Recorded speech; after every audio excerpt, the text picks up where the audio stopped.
Dear students, आज हम chemical kinetics के अंतर्गत आने वाली थ्योरीज, जिसको हम केमिकल काइनेटिक्स थ्योरीज कह सकते हैं या थ्योरीज ऑफ केमिकल काइनेटिक्स कह सकते हैं, उसके बारे में चर्चा करेंगे। पहली थ्योरी आर्हेनियस है, जिसको हम आर्हेनियस थ्योरी कह सकते हैं, और दूसरी है कोलिजन थ्योरी। फिलहाल आज हम आर्हेनियस थ्योरी के बारे में कुछ बात करेंगे। रासायनिक अभिक्रियाएं ताप पर निर्भर करती हैं। टेम्परेचर बढ़ाने से सामान्यतः अभिक्रिया का वेग बढ़ जाता है, और ये माना जाता है कि 10 डिग्री टेम्परेचर बढ़ाने पर अभिक्रिया की गति या अभिक्रिया का वेग लगभग 2 से 3 गुना तक बढ़ जाता है। तो इसी पर ध्यान देते हुए आर्हेनियस ने अभिक्रिया की वेग या वेग स्थिरांक कह सकते हैं और अभिक्रिया के ताप टेम्परेचर, इसके बीच में एक संबंध स्थापित करने का प्रयास किया और एक संबंध स्थापित भी किया, जिसमें अभिक्रिया का वेग ताप के बढ़ने पर चरघातांकी रूप से बढ़ता है, और उसने एक रिलेशन भी दिया, एक संबंध स्थापित किया, जिसको कि आप यहाँ समीकरण 1 में देख पा रहे हैं। K बराबर A dot e raise to the power minus e upon R T. के यहाँ पर अभिक्रिया का वेग स्थिरांक है, ए कांस्टेंट है जिसको हम फ्रीक्वेंसी फैक्टर कहते हैं, ई सक्रियण ऊर्जा या एक्टिवेशन एनर्जी है जिसके बारे में अपन अभी बात करेंगे, आर स्थिरांक है, गैस स्थिरांक, और टी टेम्परेचर या ताप है, परम ताप। फिजिकल केमिस्ट्री में ताप को हमेशा परम ताप के रूप में ही इस्तेमाल किया जाता है, चाहे कहीं पर भी इसको हम प्रयोग में लाएं। तो इस समीकरण के आधार पर हम टेम्परेचर और अभिक्रिया के वेग में संबंध बता सकते हैं, और इसी के आधार पर या इसी इक्वेशन को यूज करके एक्टिवेशन एनर्जी या सक्रियण ऊर्जा को भी ज्ञात किया जा सकता है।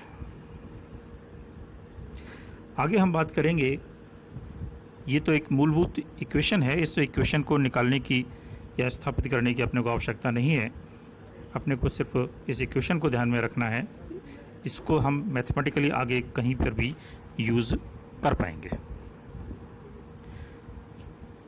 आर्हेनियस ने कुछ सिद्धांत दिए जिसके आधार पर कुछ उसने कैलकुलेशन करी थी, जिसको कि हम अभिग्रहित या पोस्टुलेट्स भी कह सकते हैं या कहते हैं। ये कुछ सामान्य सी बातें हैं जिसको हम पहले भी पढ़ चुके हैं, पहले हम गैसों का अध्ययन कर चुके हैं, वही सब कुछ बातें यहाँ पर भी हैं। उसके अभिग्रहित में पहले उसने कहा कि अणुओं की ऊर्जाएं समान नहीं होती। गैस में भी हम बात कर चुके हैं कि गैस के अणुओं की ऊर्जाएं या उनका वेग समान नहीं होता, और इसी तरीके से हम यहाँ पर कह सकते हैं कि क्रियाकारी अणुओं की ऊर्जाएं भी समान नहीं होती, उनका वेग भी समान नहीं होता।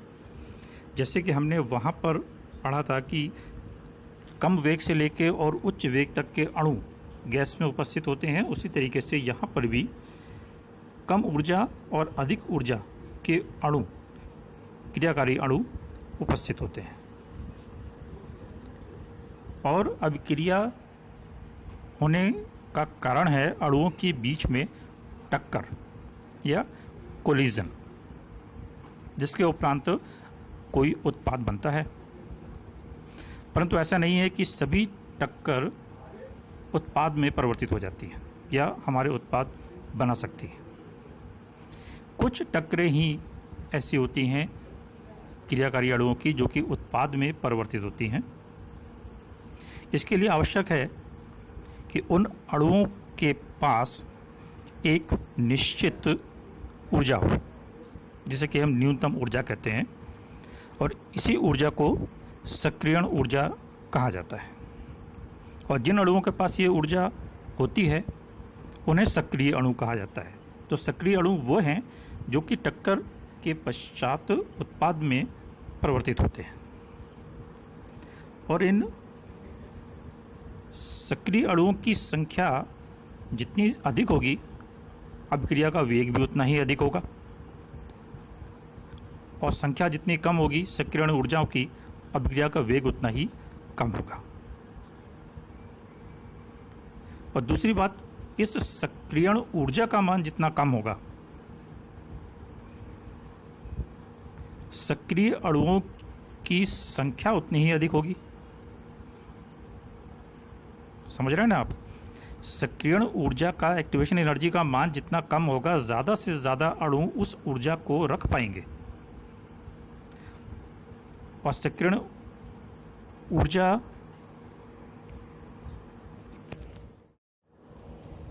दूसरा, ताप बढ़ाने पर सक्रिय ऊर्जा या सक्रिय अणुओं की संख्या में वृद्धि होती है। गैसों में भी हम कह चुके हैं कि जैसे जैसे हम ताप बढ़ाते हैं वैसे वैसे अणुओं का वेग बढ़ता है या अणुओं की ऊर्जाएं बढ़ती हैं। उसी तरीके से यहाँ पर भी ताप बढ़ाने पर सक्रिय अणुओं की संख्या में वृद्धि होती है, और जब संख्या में वृद्धि होगी तो जाहिर सी बात है कि उनका वेग भी बढ़ेगा, अभिक्रिया का वेग भी बढ़ेगा। और इस सक्रिय अणु टकराने के बाद एक सीधे ही अपने उत्पाद में परिवर्तित नहीं होते हैं, बल्कि एक कॉम्प्लेक्स या संकुल बनाते हैं, जिसको कि हम सक्रियत संकुल या एक्टिवेटेड कॉम्प्लेक्स कहते हैं। और वो कॉम्प्लेक्स विघटित होकर या डिसोशिएट होकर प्रोडक्ट या उत्पाद में परिवर्तित होता है।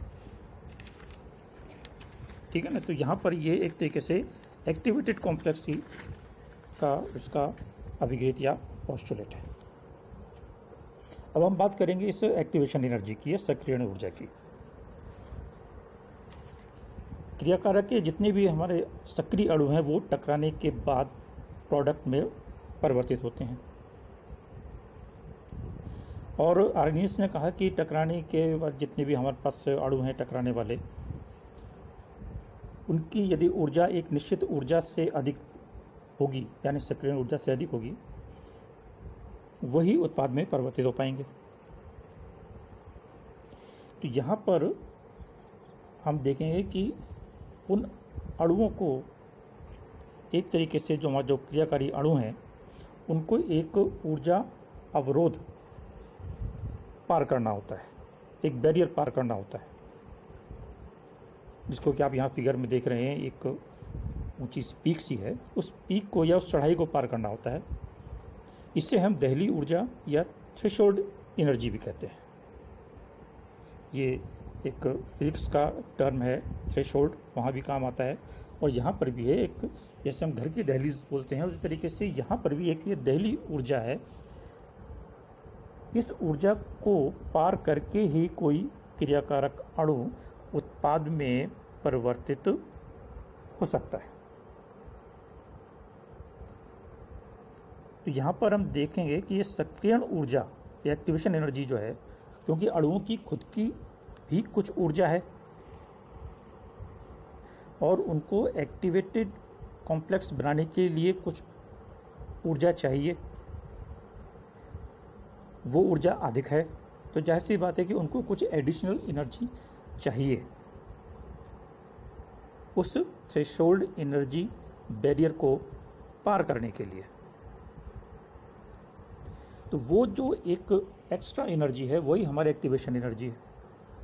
तो यदि इक्वेशन के रूप में यदि हम बताना चाहें तो हम कह सकते हैं कि सक्रियण ऊर्जा इस दहली ऊर्जा और अणुओं की जो औसत ऊर्जा है, खुद की ऊर्जा है, उसके अंतर को सक्रियण ऊर्जा कह सकते हैं।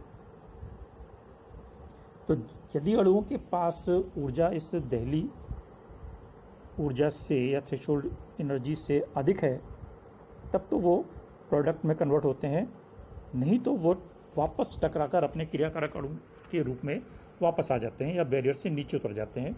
सिंपल से यदि हम बात करें, यदि टीला छोटा है तो हम उसको आसानी से पार कर पाते हैं, और यदि कोई ऊंची पहाड़ी अपने चोटी हो पहाड़ की तो उसको पार करने में अपने को दिक्कत आएगी, ज़्यादा एनर्जी की अपने को आवश्यकता होगी। वही कॉन्सेप्ट यहाँ पर भी इस थ्रेशोल्ड एनर्जी का है। तो इस दहली ऊर्जा से कम ऊर्जा वाले अणु उत्पाद में परिवर्तित नहीं हो पाते।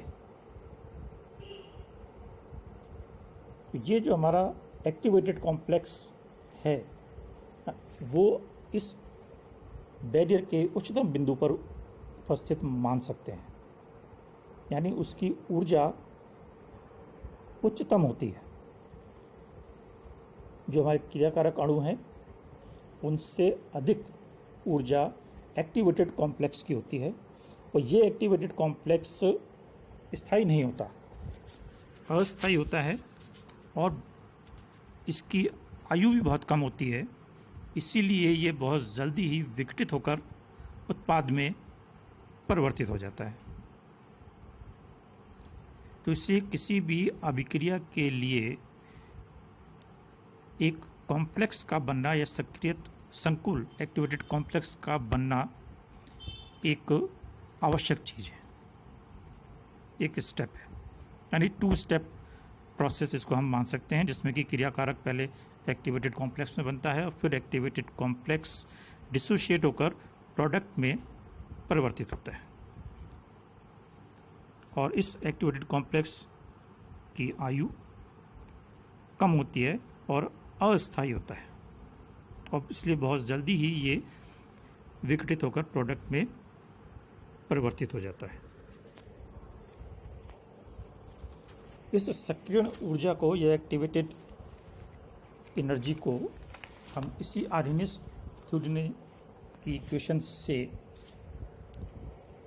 ज्ञात भी कर सकते हैं, यानी इसका पर आधारित कुछ केमिकल या मैथमेटिकल प्रॉब्लम्स भी अपने को सॉल्व करनी पड़ सकती है। तो इस एक्टिवेटेड या इस सक्रियण ऊर्जा को निकालने के लिए 2 विधियां हम काम में लेते हैं। एक ग्राफिकल मेथड है या आलेखी विधि है, और दूसरा टेम्परेचर से ज्ञात कर सकते हैं। आलेखी विधि में या ग्राफिकल मेथड में आप यहाँ पर देखें कि पहली इक्वेशन जो कि आर्हेनियस ने दी थी, k बराबर a into a raise to the power e upon RT, इसको हम लॉग लेकर परिवर्तित कर सकते हैं। इक्वेशन 2 नेचुरल लॉग के रूप में लिखी गई है, और फिर इसको लॉग बेस 10 में परिवर्तित करके इक्वेशन 3 के रूप में अपन ने इसको लिखा है। इस तीसरी इक्वेशन को हम रीअरेंज करके यानी आगे पीछे करके इक्वेशन 4 के रूप में लिख सकते हैं। आप देख रहे होंगे कि इसमें जो log a है वो हमने चौथी इक्वेशन में बाद में कर दिया है, और एक्टिवेटेड एनर्जी वाला पद पहले ले लिया है। ये सिर्फ इसलिए लिया है क्योंकि हमने इस इक्वेशन को y equal to M X plus C के रूप में लिखा है या इसको लिया है। y मतलब log k और x की जगह पर 1/t और m की जगह पर यहाँ पर -e/2.303 r है। तो y equal to M X plus C ये एक सीधी रेखा को या सरल रेखा को प्रदर्शित करता है जिसका ढाल m होता है। तो उसी रूप में हमने इस इक्वेशन को लिखा है, और यहाँ पर m की जगह पर जो वैल्यू आ रही है e/2.303 r, वो अभिक्रिया का ढाल है, यानी अब ढाल बराबर e/2.303 r आ गया। तो यदि हम x एक्सिस पर 1/t और y एक्सिस पर log k को प्लॉट करें तो ये एक सरल रेखा या सीधी रेखा प्राप्त होगी जो कि ऊपर से नीचे तक आएगी, यानी इसका ढाल नेगेटिव आएगा। यदि सीधी बढ़ती हुई रेखा होती है तो ढाल पॉजिटिव होता है, इसको हम पहले पढ़ चुके हैं। ये ऊपर से नीचे तक एक सीधी रेखा प्राप्त होती है जिसका कि ढाल नेगेटिव होता है और इसकी वैल्यू e/2.303 के बराबर होती है। तो यदि हमारे पास ढाल पता है तो हम e की वैल्यू ज्ञात कर सकते हैं।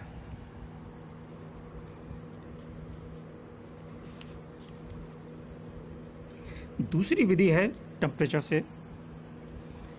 यहाँ पर उसी इक्वेशन को यदि हम, जो पहली वाली इक्वेशन थी, इसको हम दो अलग अलग ताप T1 और T2 पर लिखें तो हम इसको दो तरीके से इक्वेशन 6 और इक्वेशन 7 के रूप में लिख पाएंगे।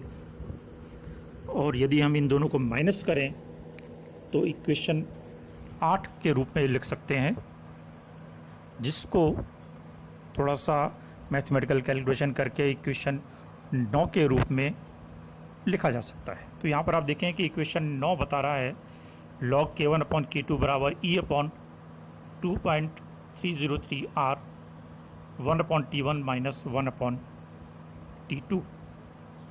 तो ये रिलेशन यदि आप देखें तो इसमें टेम्परेचर्स आ रहे हैं दो, T1 और T2, और K की वैल्यू आ रही है K1 और K2।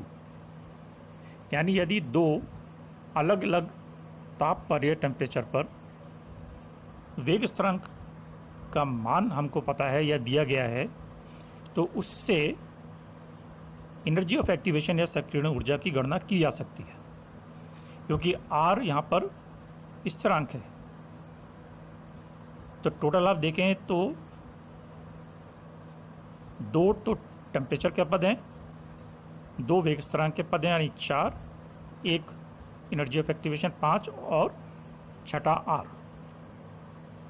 तो इसमें से यदि हमें 5 वैल्यूज़ पता हैं तो छठे की गणना की जा सकती है। तो दो अलग अलग ताप पर यदि हमारे पास वेग स्थिरांकों के मान पता हैं तो इस आर्डिनेस इक्वेशन को यूज़ करके एनर्जी ऑफ एक्टिवेशन की गणना की जा सकती है।